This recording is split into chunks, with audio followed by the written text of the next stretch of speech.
लोकसभा में बहुत लंबी चर्चा हुई और देर रात यानी कि आज सुबह बिल पास करके राज्यसभा में आया। मैं मानता हूं कि ठीक है, हमारा मेंबरों ने कहा है कि संशोधन देने के लिए समय मिलना चाहिए था, लेकिन सबने ये एग्री किया है कि आज जो सुबह हमारा मेंबर ने सवाल उठाया, चेयरमैन साहब ने कहा है कि ये हम लोगों ने बिजनेस एडवाइजरी कमेटी में ये तय किया कि आज ही इसको यहाँ चर्चा करना है। ज्वाइंट कमेटी ने 10 शहरों में मुंबई, अहमदाबाद, हैदराबाद, चेन्नई, बेंगलुरु, गुवाहाटी, भुवनेश्वर, पटना, कोलकाता और लखनऊ में जाकर के अपना पूरा वहां समय भी दिया है। और आज मैं कमेटी के हर एक मेंबर को भी धन्यवाद देना चाहूंगा। बाकी जो इस बिल में बोलने वाले हैं उनको धन्यवाद। मैं जब जवाब दूंगा आखिरी में तो मैं जवाब देते समय धन्यवाद जरूर मैं रखूंगा।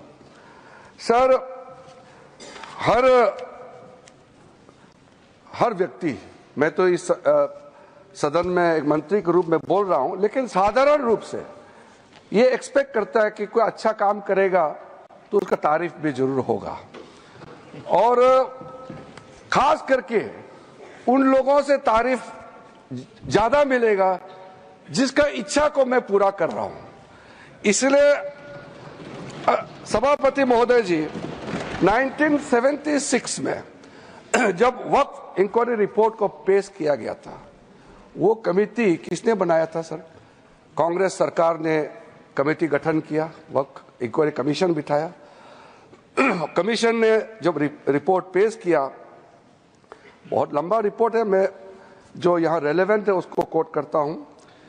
मिसयूज बाय मुतावलीज and the inquiry committee called out the Mutawalis misusing the authority and power and proposed for steps to be taken to improve the functioning of the Waqf।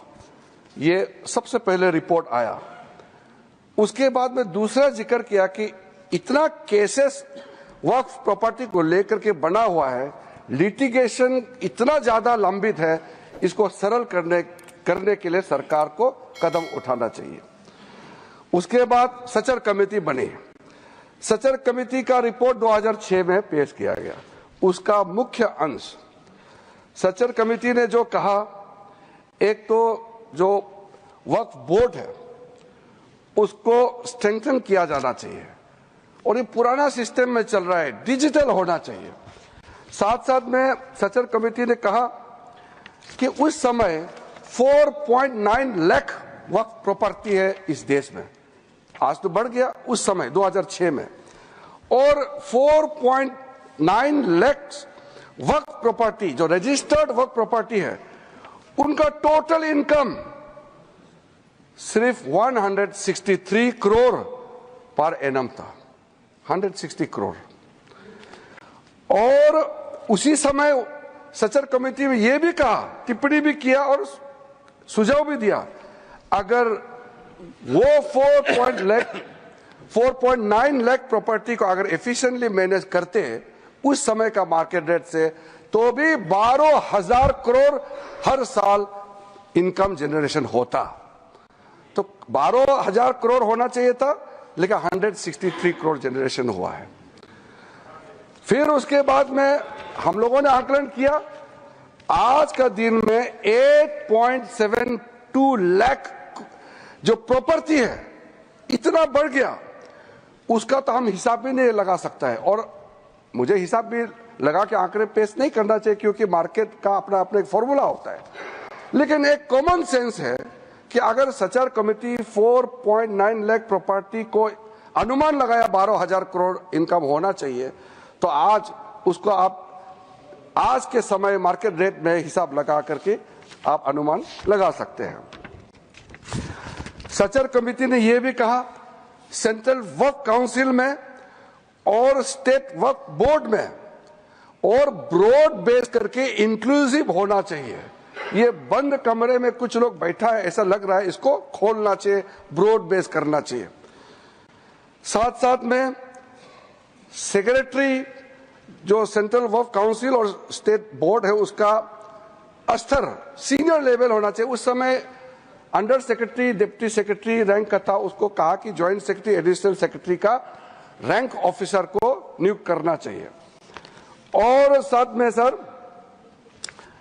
बच्चों और महिलाएं और बच्चों के लिए स्पेसिफिक कदम उठाना चाहिए। इस सच्चर कमेटी ने उस समय रिकमेंडेशन किया। और उसके बाद एक ज्वाइंट पार्लियामेंट्री कमेटी का गठन हुआ, जिसका अध्यक्षता के रहमान खान ने किया। और के रहमान खान जी अल्पसंख्यक मामलों का मंत्री भी रहा है, वरिष्ठ सदस्य थे। उन्होंने फिर पूरे ऑल पार्टी का सदस्य का एक जेपीसी हेड किया, उसमें कई मुद्दे उन्होंने रखे हैं और रेकमेंड किए हैं। मैं मेन वाला को यहां पॉइंट आउट करना चाहता हूं। एक तो उन्होंने पॉइंट आउट किया कि जो इंफ्रास्ट्रक्चर है वक्फ बोर्ड का, वो काफी नहीं है और मैन पावर और फंड बहुत ही मीगर है, कम है, छोटा है, वो काफी नहीं है।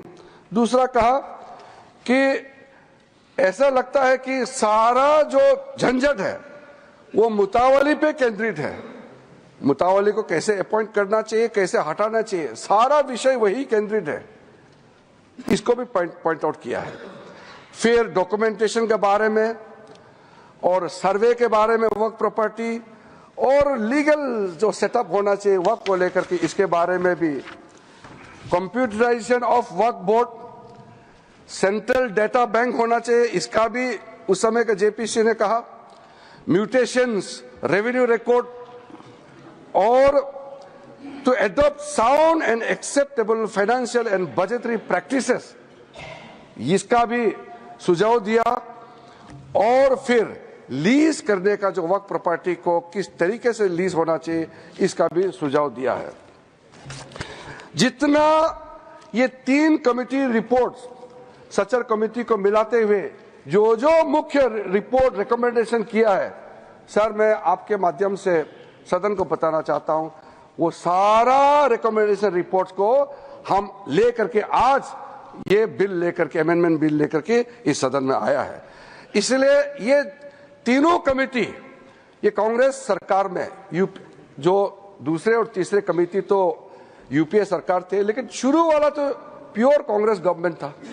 तो मैं मुख्य रूप से कांग्रेस पार्टी को और उसके जो सहयोगी दल है, मैं अपील करना चाहता हूं कि आज जो बड़ा कदम माननीय प्रधानमंत्री जी के नेतृत्व में हमने ये 2025 का वक्फ संशोधन बिल लेके आया है, तो आपका ही सोच विचार को आप जो पूरा नहीं कर पाया, उसको पूरा करने का हिम्मत नरेंद्र मोदी जी सरकार ने लेके आया है, तो आप जरूर समर्थन करना चाहिए।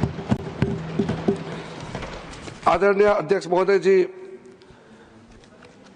कई लोगों का हमने स्टेटमेंट सुना है, टेलीविजन में भी और कल दूसरे सदन में भी। ये कोई नया कदम तो हम नहीं उठा रहे हैं, इतिहास सबका मालूम है। संक्षेप में 1894 में जो प्रिवी काउंसिल ने वक्फ अल औलाद, जो बच्चों के लिए वक्फ क्रिएट करते हैं, उसको इनवैलिडेट करने के लिए एक ऑर्डर पास किया था, जो बाद में जाके बड़ा विषय बना। मुसलमानों का बड़ा दल गया, अपील किया ब्रिटिश हुकूमत के साथ, तब जाकर के 1913 में द मुसलमान वक्फ वैलिडेशन एक्ट को पहले बार औपचारिक तौर पर कानून के रूप में इस देश में शुरू हुआ। फिर 1923 में मुसलमान वक्फ एक्ट पास किया गया, जो केंद्रित किया है अकाउंटिंग और ट्रांसपेरेंसी को लेकर के। फिर मुसलमान वक्फ वैलिडेटिंग एक्ट 1930 पास हुआ, जो है reinforcing the legal validity of family औकाफ। इस तरीके से शुरुआत हुआ। फिर हमारा देश आजाद हुई। उसके बाद 1954 में वक्फ एक्ट पारित हुआ, जिसमें स्टेट वक्फ बोर्ड्स का गठन का प्रावधान वहां से शुरू हुआ। फिर उसके बाद में 1959, 1964, 1969 और 1984 में वक्फ एक्ट 1954 को फिर से संशोधित करके यहां से पास हुआ। और 1995 में सबसे ब्रॉड बेस बिल फाइनली जो आया, जिसको आज हम अमेंडमेंट कर रहे हैं, जिसमें ट्राइब्यूनल गठन का प्रावधान रखा गया। सेंट्रल वक्फ काउंसिल, जो आज के दिन में मैं उसका अध्यक्ष के रूप में काम कर रहा हूं, उसका गठन हुआ। फिर जो वक्फ जिसका इनकम 5 लाख से ज्यादा है, उसमें एग्जीक्यूटिव ऑफिसर अपॉइंट होना चाहिए, ये प्रावधान शुरू हुआ है। अध्यक्ष महोदय जी, ये जब चल रहा था, समस्या तो है, सबको मालूम है, और कमेटी का रिपोर्ट का भी मैंने जिक्र किया, लेकिन ऐसा क्या हुआ जो हमको ये एक मेजर अमेंडमेंट आज लेके आना पड़ा। 2013 में यूपीए सरकार था और चुनाव सर पे था, चुनाव आने वाला था। उसमें यूपीए सरकार ने कदम उठाया कि कुछ बदलाव लाना चाहिए। उस समय सर यूपीए सरकार ने जो चेंजेस लाया है, उसको मैं थोड़ा सा कंपेयर करके बताना चाहता हूं। उस समय भी जेपीसी गठन हुआ, आज भी जेपीसी बनी है। फर्क क्या है सर? उस समय का सेलेक्ट कमेटी में 13 मेंबर थे और इस बार के जेपीसी में 31 मेंबर्स। उस समय का सेलेक्ट कमेटी का टोटल सीटिंग हुआ 22 बार, इस बार का जेपीसी का टोटल सीटिंग हुआ है 36। उस समय total delegation, organisation, stakeholder जो सेलेक्ट कमेटी के सामने में पेशकश हुआ 18 और इस बार 284। उस समय 14 राज्य और केंद्र शासित प्रदेशों से चर्चा हुई, इस बार 25 state board, state government, 5 minority commission और कई विधायक एमपी, तो उसका हिसाब ही नहीं है। टोटल मेमोरेंडम रिसीव किया उस समय 32 और इस बार का तो मैंने पहले बता दिया 97,27,772 प्लस अनौपचारिक रूप से हमारा मंत्रालय में भी लाखों की संख्या में हमने रिसीव किया है। उस समय का सेलेक्ट कमेटी कहां विजिट किया? ले, जम्मू, श्रीनगर। उस समय ये तीनों एक ही स्टेट था। ले अभी यूनियन टेरिटरी हो गया, जम्मू, श्रीनगर। और इस बार कहां विजिट किया, मैंने आपका नाम पहले ही बता दिया किस किस शहरों में इस कमेटी ने विजिट किया है। अध्यक्ष महोदय जी, जब हम लोग महत्वपूर्ण बिल पर चर्चा कर रहे थे, थोड़ा सा बैकग्राउंड संदर्भ को भी रखते हुए मैं बात को रखना चाहता हूं।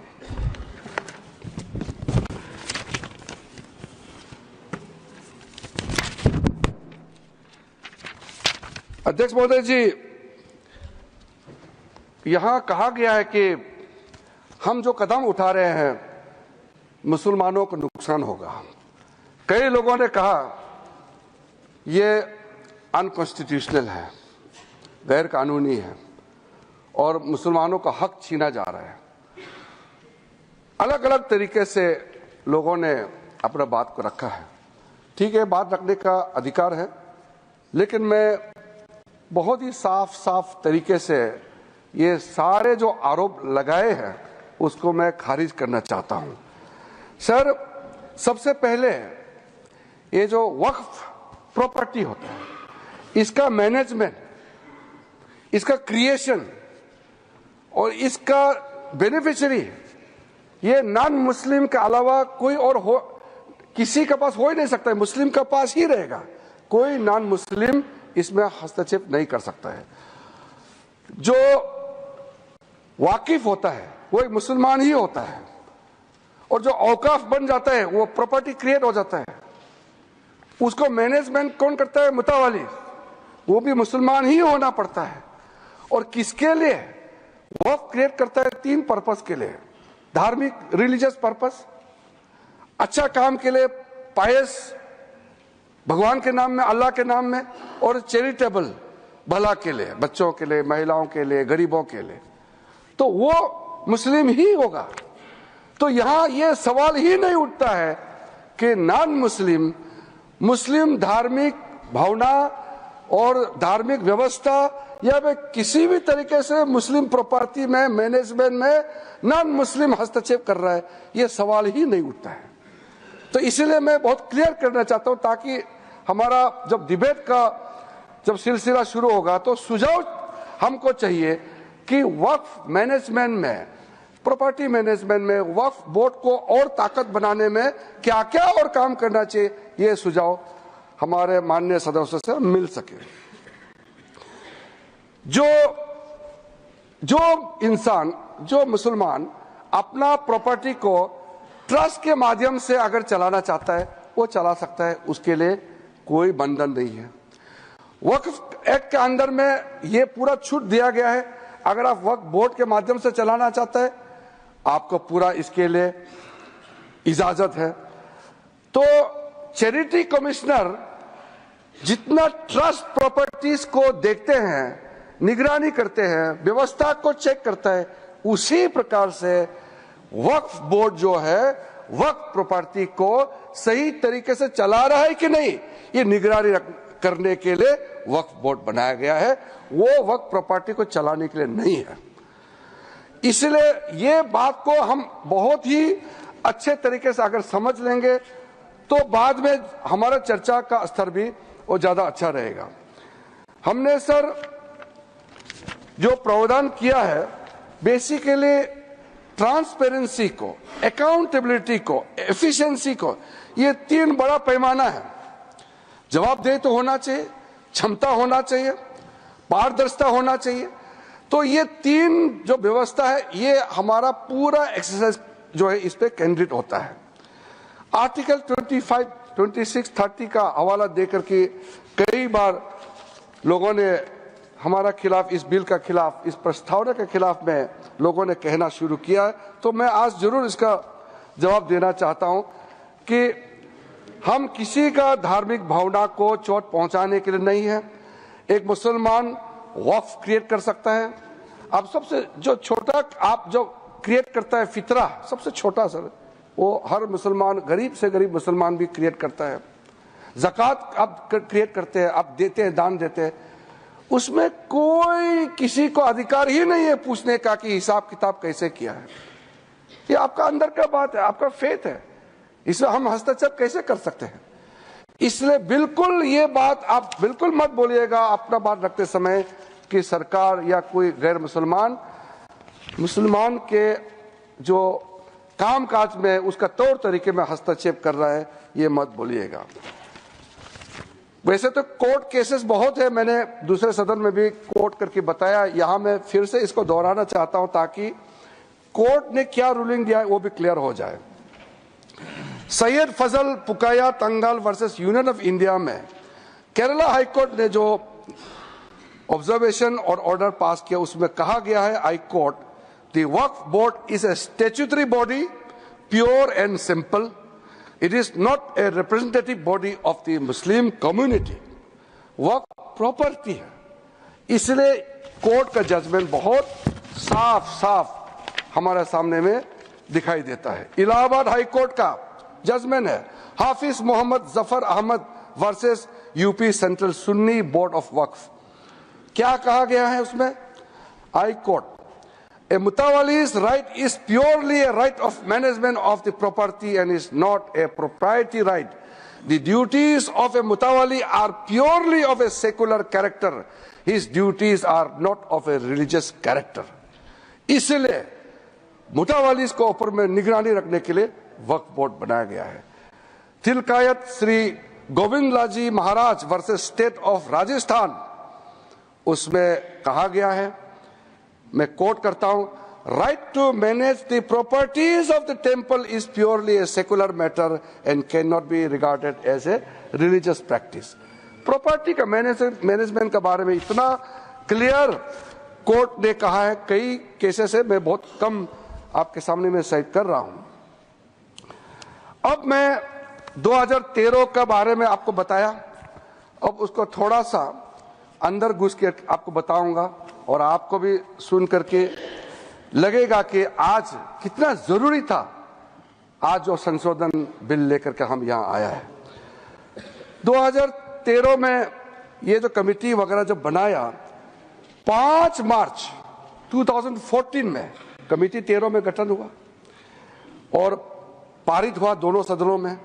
फिर 2014 5 मार्च को, यानी कि 25 दिन पहले इलेक्शन एकदम नोटिफाई होकर के कोड ऑफ कंडक्ट लगने ही वाला है, तब हानन फनन में उस समय के यूपीए सरकार ने देश का राजधानी दिल्ली के अंदर में सबसे प्राइम प्रॉपर्टी 123 प्राइम प्रॉपर्टी को डी नोटिफाई करके दिल्ली वक्फ बोर्ड को सौंप दिया है।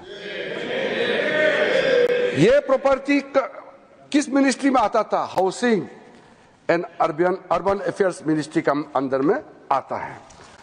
तो आप सोच के देखिए, 1970 से केस चल रहा था और पेंडिंग है, कोर्ट को निर्णय करने दीजिए, वो पेंडिंग है। और ये सीजीओ कॉम्प्लेक्स वगैरह आप नाम सुनेंगे, लिस्ट बाद में मैं दे दूंगा। ऐसा प्राइम प्रॉपर्टी 123 प्रॉपर्टी को सीधा सीधा एक झटके में आपने हैंडओवर कर दिया। उसके बाद 2013 अमेंडमेंट में आपने क्या कहा? कोई भी आदमी वक्फ क्रिएट कर सकता है। वक्फ क्रिएट करना, जो मैंने बताया, चैरिटेबल रिलीजियस पायस पर्पस के लिए एक मुसलमान अल्लाह के नाम में क्रिएट करता है। अब उसको बदल करके यूपीए सरकार ने यह कह दिया कि कोई भी आदमी वक्फ क्रिएट कर सकता है। तो हमने इसको चेंज करके पुराना 1995 का प्रावधान के साथ मिला करके साथ साथ हमने ये कहा, now in the proposed amendment only persons practising Islam for more than 5 years can dedicate waqf. ये हमने क्लियर कर दिया है ताकि इसमें कोई डाउट का कोई गुंजाइश ना हो कि वक्फ क्रिएट कौन कर सकता है। उस समय वक्फ बोर्ड में एक मुसलमान का अंदर में भी कई सेक्ट है, सुन्नी है, शिया है, आगा खानी से, दाऊदी बोरा से, पसमंदा है, बहुत लोग हैं।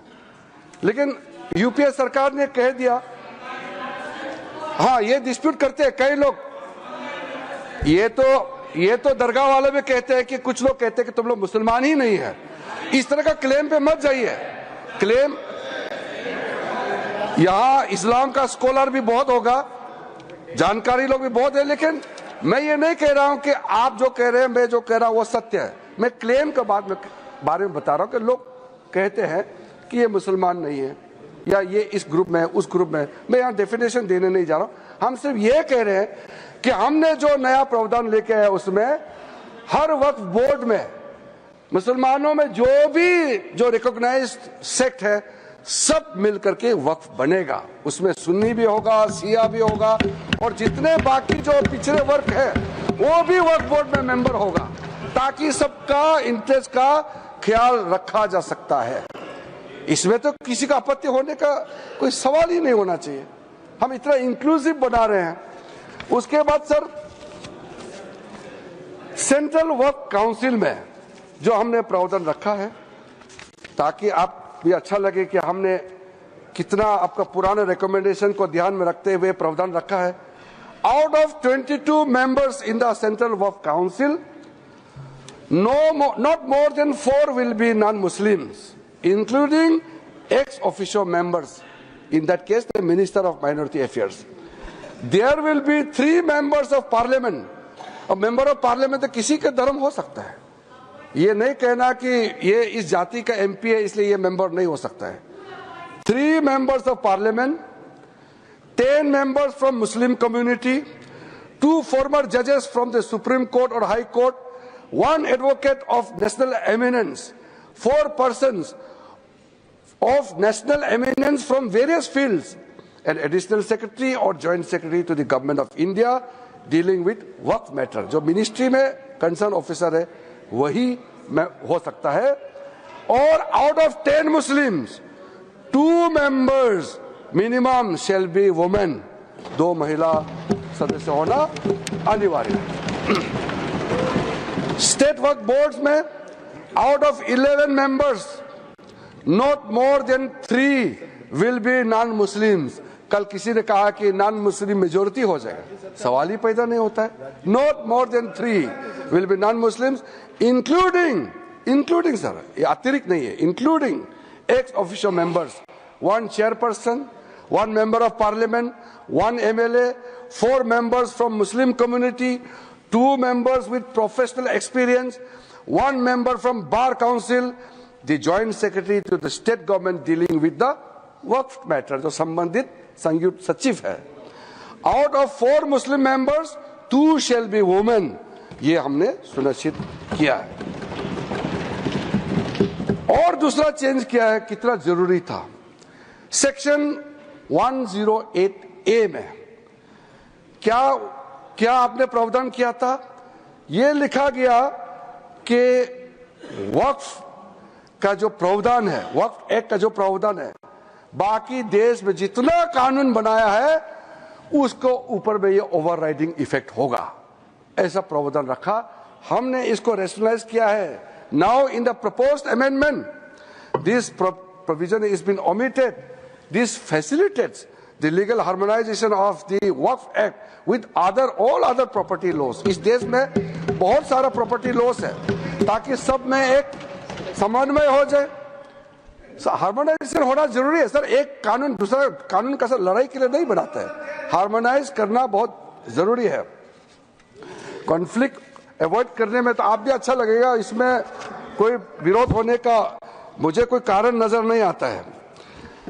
सर, जो आज हम बिल लेके आया है, एक आप इसको कह सकते हैं नए सवेरा, एक अच्छा सोच के साथ जब हम आए हैं, तो हम बिल का नाम को भी, नाम से तो आपत्ति नहीं होना चाहिए, नाम को हमने अच्छा नाम लेकर के आया है. अब ये नया बिल का नाम होगा, इस एक्ट का नाम हो जाएगा उम्मीद. सर, उम्मीद नाम. अब उम्मीद से तो आपका कोई एतराज तो नहीं होना चाहिए. अब उम्मीद रखने का पीछे कारण है unified Waqf management empowerment efficiency and development. अब सर इसमें यूनिफाइड हम कहां से शुरू किया, पूरा जो व्यवस्था है उसको हमने यूनिफाई किया है. कलेक्टर का रोल से लेकर के सर्वे, रजिस्ट्रेशन, म्यूटेशन, इंक्रोचमेंट और जितना भी जो मैटर है उसको अब पारदर्शिता के साथ जब हमने यूनिफाइड एफर्ट डाला है to overcome the issues which were pending for such a long time, तो इसको हमने यूनिफाइड एफर्ट के साथ में आया है. और एम्पावरमेंट का जब बात होते हैं तो डाइवर्स सोशल ग्रुप जिसको मैंने जिक्र किया है, चाहे वो सुन्नी हो, चाहे शिया हो, चाहे वो आगा खानीस हो, पसमानदा मुस्लिम हो, बैकवर्ड मुस्लिम्स का कोई भी डेफिनेशन में आप देख लीजिए, वुमेन हो और बाकी कोई भी हो, हम चाहते हैं कि सबको डिसीजन मेकिंग का बॉडी में जगह मिलना चाहिए. इसलिए सबको एम्पावरमेंट कर रहे हैं. एफिशिएंसी को हम इंक्रीज करने के लिए टेक्नोलॉजी का इस्तेमाल करने का भरपूर इसमें प्रावधान किया गया है. अब सेंट्रलाइज्ड डेटाबेस होगा, डिजिटल पोर्टल होगा जो हमारा मंत्रालय में होगा, जो सारा स्टेट बोर्ड के साथ में लिंक होगा, लाइव होगा. वक्फ प्रॉपर्टी का कंटिन्यूसली रजिस्ट्रेशन, ट्रैकिंग, कंप्लायंस, पूरा मैनुअल अगर गड़बड़ होता है उसका भी ट्रैकिंग करने के लिए ब्यूरोक्रेटिक डिले हो रहा है, किसके टेबल में डिले हो रहा है उसका भी जांच करने के लिए पूरा व्यवस्था करके हमने एफिशिएंसी को टारगेट दिया है. और आखिर में डेवलपमेंट, जो मैंने आपको बताया कितना करोड़ हम इनकम जनरेट कर सकते हैं, इसलिए जो development of the Waqf property को मैं बहुत महत्वपूर्ण मानता हूं. मैंने कल भी इस बात को बताया है कि दुनिया का सबसे ज्यादा वक्फ प्रॉपर्टी हिंदुस्तान में है. और कई लोगों ने कहा कि डिफेंस, रेलवेज के बाद तीसरा डेटा बैंक देखा जाएगा तो वक्फ प्रॉपर्टी, जो लैंड प्रॉपर्टी जो है वक्फ बोर्ड के पास है. मैं उसको थोड़ा संशोधित करके बताना चाहता हूं, ये तीसरा नहीं है. दुनिया का सबसे ज्यादा लैंड प्रॉपर्टी नंबर 1 वक्फ बोर्ड के पास है हिंदुस्तान में. ये थर्ड नहीं है, क्योंकि डिफेंस और रेलवे को आप प्राइवेट प्रॉपर्टी के हिसाब से आप इसको गिनती नहीं कर सकता है. ये देश का प्रॉपर्टी है. इसलिए जब इतना प्रॉपर्टी हमारा देश में है, इसमें किसी को आपत्ति नहीं होना चाहिए. लेकिन आपत्ति तब होता है जब दुनिया का सबसे ज्यादा प्रॉपर्टी मुसलमानों के नाम में वक्फ प्रॉपर्टी हमारे देश में है और करोड़ों जो हमारे बहनाई हैं, गरीब मुसलमान हैं, उसको कोई फायदा नहीं मिल रहा है इतना प्रॉपर्टी, तो ये प्रॉपर्टी किस काम का? करोड़ों का प्रॉपर्टी कोई, मैं तो देखा हूं, मैं ये मंत्रालय संभालने का बाद भी और पहले भी कई वक्त प्रॉपर्टी है या संस्थाएं हैं बाहर में, बहुत गरीब अवस्था में भीख मांगने वाला भी मैंने देखा है। क्यों काम नहीं आ रहा है? अगर सही तरीके से वक्त प्रॉपर्टी को हम डेवलप करेंगे तो मैं कह सकता हूं अगले 3-4 साल के अंदर में करोड़ों गरीब मुसलमानों का जिंदगी आबाद हो जाएगा। थोड़ा सा अगर आप योगदान करेंगे, सब मिलकर के हम काम करेंगे तो क्यों नहीं कर सकते हैं? इसी मंशा के साथ हम यहाँ आज इस सदन में आए हैं। हमारा टारगेट जो है बहुत ही क्लियर है। 2013 में दूसरा प्रावधान जो चेंज किया था उसको हम लोगों ने क्या बदलाव किया है वो आप भी हमारा समर्थन करेंगे। वक्फ प्रॉपर्टी जो है ये तो आप जानते ही है, इसको कोई भी प्रॉपर्टी हो उसका एक टाइटल होने के लिए कोई डॉक्यूमेंट चाहिए, कोई रजिस्ट्रेशन चाहिए, कोई प्रूफ तो चाहिए। अगर वक्फ बाय यूजर के नाम में अगर हम वर्बली कह देंगे कि इतने साल पहले, 500 साल पहले हमारा बाप दादा या फलाना फलाना ने ऐसा किया था, ये जमीन ये हमारा वक्फ जमीन है, तो ठीक आप क्लेम कीजिए, मगर कुछ तो दिखाना पड़ेगा सर, कुछ डॉक्यूमेंट होना पड़ेगा। तो वक्फ बाय यूजर ये जो हमने ऐसे आप आर्बिट्ररी नहीं कर सकता है। साथ सेक्शन 40 में वक्फ बोर्ड किसी भी जमीन को अगर क्लेम करता है तो सीधा वक्फ बोर्ड डिक्लेयर किया जाता था, उसको हमने हटा दिया है। ये बहुत जरूरी था। अदरवाइज इसके बाद अगर आप 2013 में कितना वक्फ प्रॉपर्टी था, आज 2025 में कितना वक्फ प्रॉपर्टी का संख्या में जंप हो गया, तब आप पता चलेगा कि ये सेक्शन का कितना इसका दुरुपयोग किया गया है। लेकिन साथ में हम लोग ने संरक्षण भी दिया है कि वक्फ बाय यूजर में जो वक्फ प्रॉपर्टी ऑलरेडी रजिस्टर्ड है, जो सेटल्ड केस है, हम उसको रेट्रोस्पेक्टिव जाकर के उसको हम छेड़छाड़ नहीं करेंगे। ये प्रोस्पेक्टिव इफेक्ट होगा। हाँ, अगर कोई डिस्प्यूटेड है, कोर्ट में पेंडिंग है, बातचीत चल रहा है, डिस्प्यूटेड है, तो जाहिर सी बात है सर कि कोर्ट का अधिकार को तो हम यहाँ खत्म नहीं कर सकता है। तो इसलिए unless the property is disputed, all those land, those property, work property which are registered, which has a proper documentation, they will remain so। और इसका अधिकार राज्य सरकारों का है। Land is a state subject, तो भारत सरकार, केंद्र सरकार तो कुछ कर नहीं सकता है, वो राज्य सरकार को ही अथॉरिटी दिया है। अब महिलाओं का अधिकार को लेकर के, बच्चों का अधिकार को लेकर के सब कहते हैं। मैंने कहा कि वक्फ औलाद का इतिहास बहुत पुराना है। राइट ऑफ इनहेरिटेंस का आप अलग अलग तरीके से इंटरप्रिटेशन भी करते आए हैं। तो हमने ये सुनिश्चित किया है कि जो विडोज है, जो डिवोर्स वुमेन है, ऑर्फन है, जो यतीम बच्चे हैं, उनके लिए संरक्षण तो होना चाहिए। माननीय सभापति महोदय, तो हमने ये प्रावधान किया है कि जो प्रॉपर्टी मेरा है, अगर मैं एक मुसलमान हूं, मैं वक्फ क्रिएट करना चाहता हूं, लेकिन मैं उसी प्रॉपर्टी को ही वक्फ कर सकता हूं जो मेरा अधिकार है। साथ उस प्रॉपर्टी में जो महिला का अधिकार है उसको मैं छेड़छाड़ नहीं कर सकता हूं। महिला का अधिकार को सुरक्षित रख करके ही मैं अपना मर्जी से मेरा जो अधिकार है उसको हम वक्फ क्रिएट कर सकता है, ताकि कोई महिला ऐसा ना हो कि परिवार में इतना प्रॉपर्टी है लेकिन उसको कोई उसका अधिकार ही ना हो। तो ये सुनिश्चित करना बहुत जरूरी है। इस 21वीं सदी में इतना प्रोग्रेसिव थिंकिंग तो सबको ही होगा। मैं आपको नहीं कह रहा हूं कि आपका ऐसा सोच नहीं है, हम लोग सब एक समानता सोच के साथ आगे बढ़ रहे हैं।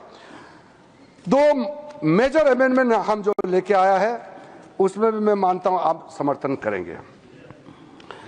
एनी मॉन्यूमेंट्स, कई मॉन्यूमेंट्स हमारे देश में protected areas under Ancient Monuments Preservation Act 1904 or Ancient Monuments and Archaeological Sites and Remains Act 1958 declared as work properties under this act or under any previous act shall be void.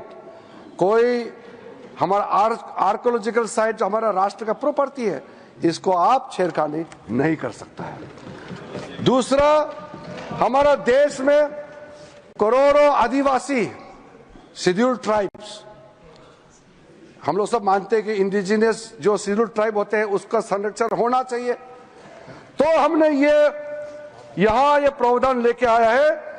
आप schedule 5 और schedule 6 जगह में जहां हमारा special protected area से वहां किसी जमीन को वक्फ प्रॉपर्टी डिक्लेयर नहीं कर सकता है। ये सेक्शन 4 क्लॉज 4 सेक्शन 3E में हमने प्रावधान रखा है।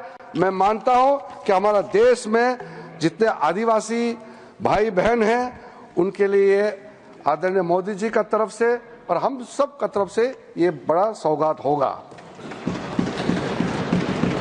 सर, ट्राइब्यूनल में हमने कुछ बदलाव किया है। हमारा ज्वाइंट पार्लियामेंट्री कमेटी का भी सुझाव आया था। अब जो ट्राइब्यूनल बनेगा उसका फिक्स टेन्योर होगा और उसको एफिशिएंसी बढ़ाने के लिए कई हमने स्टेप्स उठाया है। आज का दिन में टोटल जो केसेस पेंडिंग है, लिटिगेंट्स टोटल कितना केसेस है? 14,470 केसेस, नहीं सॉरी सर, 31,999 केसेस है, जिसमें मुस्लिम लिटिगेंट्स है 14,470 केसेस। तो 31,999 केसेस जो पेंडिंग है। तो हम ये समझते हैं कि ट्राइब्यूनल को मजबूत कराना बहुत जरूरी है। हमने 2 मेंबर प्रपोज किया था, जेपीसी में कहा गया कि 3 मेंबर होना चाहिए, उसको हमने एग्री करके 3 मेंबर बनाया और 1 member having knowledge of Islamic law and jurisprudence for better functioning of the tribunal. और दूसरा सर, द कंपोजिशन ऑफ वर्क tribunal has been expanded to both serving and retired officials, each serving for a fixed tenure of 5 years. Tenure को 5 years fix किया है, from the date of appointment or until they attain the age of 65 years, whichever is earlier. Section 84 clause 4 में हमने ये बहुत clear से प्रावधान रखा है। एक इंपॉर्टेंट हमने प्रावधान रखा है, राइट टू अपील। इसमें कई लोगों ने डिस्प्यूट भी किया है, मैं क्लियर करना चाहता हूं। पहले क्या कर दिया था आप लोगों ने मतलब प्रीवियस यूपीए सरकार ने, राइट टू अपील, अगर ट्राइब्यूनल से आपको निजात नहीं मिल रहा है, ट्राइब्यूनल में आपका सुनवाई नहीं हो पाया, तो आप कोर्ट नहीं जा सकते हैं। ओनली रिव्यू पिटीशन में आप जा सकते हैं, जो बहुत ही सीमित दरवाजा खुला होता है। रिव्यू पिटीशन आप तो सर, आपसे ज्यादा कौन समझ सकता है उसमें आम आदमी कहाँ रिव्यू पिटीशन जा करके ये सब चक्कर खात के घूमते रहेंगे। इसलिए हम ये मानते हैं कि right to appeal must be the substantive right, इसलिए हमने ये दरवाजा खोल दिया है। अगर ट्राइब्यूनल में आपका हक नहीं मिला तो आप अपील कर सकते हैं, सिविल रिट आपका अपील करके किसी भी जगह में आपको जाने के लिए क्यों रोका जाना चाहिए। इसलिए हम ये मानते हैं कि जब हम ये अपील प्रोविजन रखा है तो ट्राइब्यूनल भी जल्दी जल्दी काम करेगा, कोर्ट भी जल्दी जल्दी काम करेगा, लोगों को भी जल्दी जल्दी न्याय मिलेगा, कहीं किसी काम ने दरवाजा बंद नहीं किया है। एनुअल कंट्रीब्यूशन जो आप देते हैं मुतावलिस, आप चिंता मत कीजिए, ये बहुत सोच समझ करके फैसला किया है, इससे कोई समस्या खड़ा नहीं होगा। वक्फ इंस्टीट्यूशन का जो कंट्रीब्यूशन है बोर्ड को देना होता है, पहले 7% होता था, हमने उसको घटा करके 5% कर दिया, ताकि ज्यादा पैसा आप गरीबों के लिए इस्तेमाल कर सके, बच्चों के लिए इस्तेमाल कर सके। आप काहे का वोट को इतना पैसा देंगे, इसलिए हमने घटा करके वेलफेयर पर्पस में ज्यादा खर्चा करें, इसलिए इसको हमने सीलिंग कर दिया है। सर, लिमिटेशन एक्ट, आप तो जानते हैं लिमिटेशन एक्ट अगर लागू नहीं होगा तो फिर कहां कहां तक जाएगा, कोई सीमा तय कैसे होगा। इसलिए हमने जब ये कानून पारित होगा, सरकार का अगर लैंड है तो उसका लॉ ऑफ लिमिटेशन के हिसाब से 30 इयर्स का प्रावधान रखा है, अगर प्राइवेट लैंड है तो 12 साल का हमने प्रावधान रखा है। मैं मानता हूं कि ये बहुत ही रीजनेबल हमने लॉ ऑफ लिमिटेशन को यहां अप्लाई किया है, और जिस दिन से ये एक्ट पारित होगा, एनफोर्स होगा, उसी दिन से ये हिसाब उसका गिनती शुरू किया जाएगा। सर, जो सेक्शन 40 का मिसयूज होने का कारण से जो एक ऐसा माहौल पैदा हो गया था, मेरे घर में कम से कम कितना डेलीगेशन पिटीशन आ चुके हैं। सेक्शन 40 में वक्फ बोर्ड ने ऐसा ही क्लेम कर दिया। अभी जो न्यूज में भी आपने पढ़ा होगा, केरला में 600 क्रिश्चियन फैमिलीज का, जो वो लोग सब खेती करने वाले लोग हैं, फार्मर्स लोग हैं, किसान है, उनका जमीन जो केरला में मुनम्बम केस के नाम से अभी सब लोग ने पढ़ चुका होगा, उसको वहां वक्फ बोर्ड ने क्लेम कर दिया और वो कहीं भी नहीं जा पाया।